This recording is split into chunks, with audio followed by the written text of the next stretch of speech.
నువ్వు పల్లకుండే సోలుకు అన్నాలైపోతున్నాయి. నువ్వు శ్రీముఖలింగంలో ఏడితే సింహాచలం దాకా వినిపిస్తుంది. సావిత్రక్క, టెంక మీద ఆముదం రాస్తే బుర్ర గట్టిపడద్ది. ఇది కూడా తెలదు. ఇలా ఒళ్ళంతా ఆముదం రాసి మద్దన చెయ్యాల. అప్పుడే ఒళ్ళు గట్టిపడద్ది, చర్మం నున్నగా ఇద్ది. ఓ రాములమ్మ, తోడింది చాలు గాని ఆ కుంపటట్టుకురా. ఓ నాన్నా,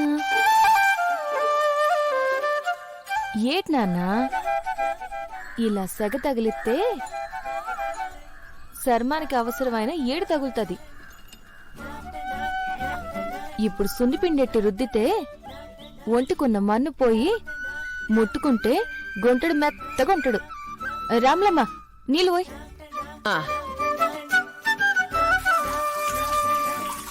అయ్యి సావిత్రక్క, ఆ తువ్వాలివ్వు.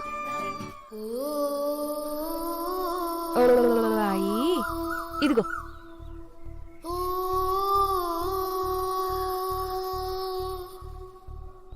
మా అమ్మకన్నా నువ్వే బాగా చేపించావు లక్ష్మి. ఇవన్నీ నువ్వే చూసుకోవాలి సావిత్రక్క. మీ అమ్మ నేర్పలేదని నువ్వు నేర్చుకోకపోతే రేపు నీ పిల్లలకి ఎవరు నేర్పుతారు? నాకు మా అమ్మ నేర్పితే కదేటి నా దానికి నేర్పడానికి. ఆహా, పక్షికి ఎగరడం ఎవరు నేర్పినారేటి? శాప పిల్లకి ఈత ఎవరు నేర్పినారు? నాకు మాత్రం మా అమ్మ అన్ని నేర్పినాదా ఏటి? బిడ్డని కన్న తల్లికి ఆ బిడ్డని ఎలా చూసుకోవాలో ఒకళ్ళు నేర్పాలా? మనమే అన్ని నేర్చుకోవాలి. ఆ నోకాలు నీకు లక్ష్మని పేరెట్టింది గాని నువ్వు సరస్వతివే. అవి రెండు ఒకటే కదేటి? లక్ష్మి, ఓ శ్రీలక్ష్మి. మూలమూలమో మా అమ్మ కేకేస్తుంది. ఈయన తీసుకో, నేను మళ్ళీ వస్తా. అబ్బా, ఏటు పెత్తనాలకు వెళ్ళిపోయినాది ఇది. ఓ శ్రీలక్ష్మి, వద్దనా వద్దనా. ఇది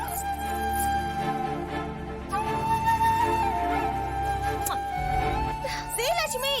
వద్దనా వద్దనా. ఏటమ్మా ఎట్టెళ్ళిపోనావే గుంటకాన? ఊరు పళ్ళుతోవి ముఖం కడిగేసి వస్తున్నావా? అన్ని పనులు చేశాకే వెళ్ళాను కదమ్మా. చేసావులే. సల్దండం ఎవరొడ్డిస్తారు? నీ అయ్యా?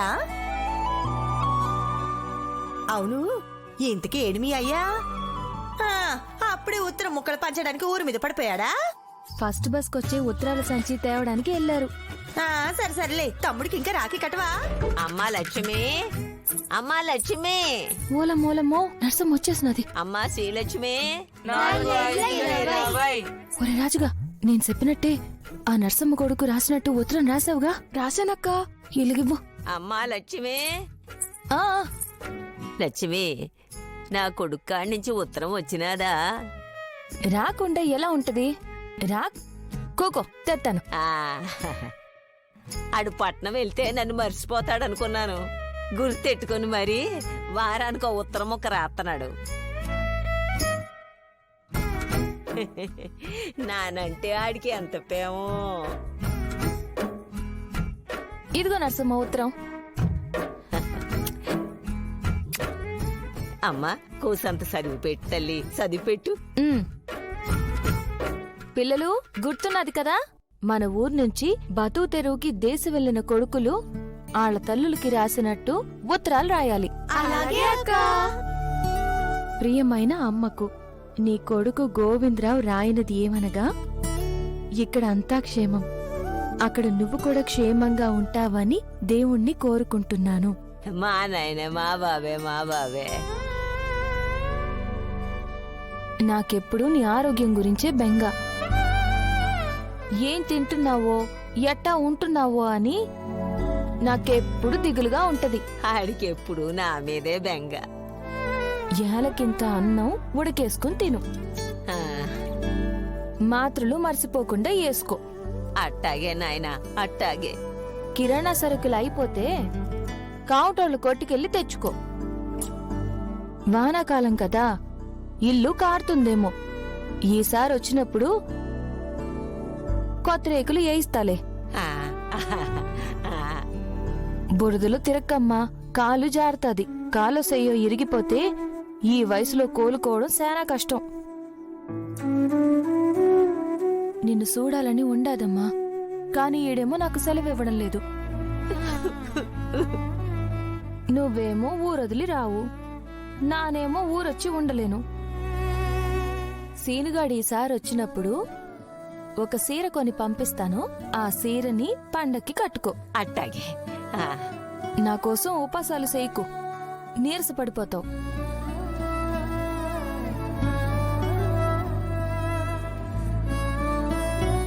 ఈ వయసులో నిన్ను ఒంటరిగా ఉంచడం నాకిట్టం లేదు, కానీ తప్పట్లేదు. నువ్వు గుర్తొస్తే నా గుండె గుబ్బలవుతుంది. నీ ఆరోగ్యం జాగ్రత్త. ఇంతే సంగతులు. నీ కొడుకు గోవిందరావు. ఈ ఉత్తరాలే నాకు ఊపిరి పోతున్నాయి. ఈ 4 ముక్కలు కూడా ఆడు రాయకపోతే ఆడి మీద బెంగతో ఏనాడో కాటికి పోయేదాన్ని. నీ కొడుకు నిన్ను మర్చిపోయాడని తెలిస్తే నువ్వు ఏమైపోతావు అని నానిలా ఉత్తరాలు రాయిస్తున్నాను.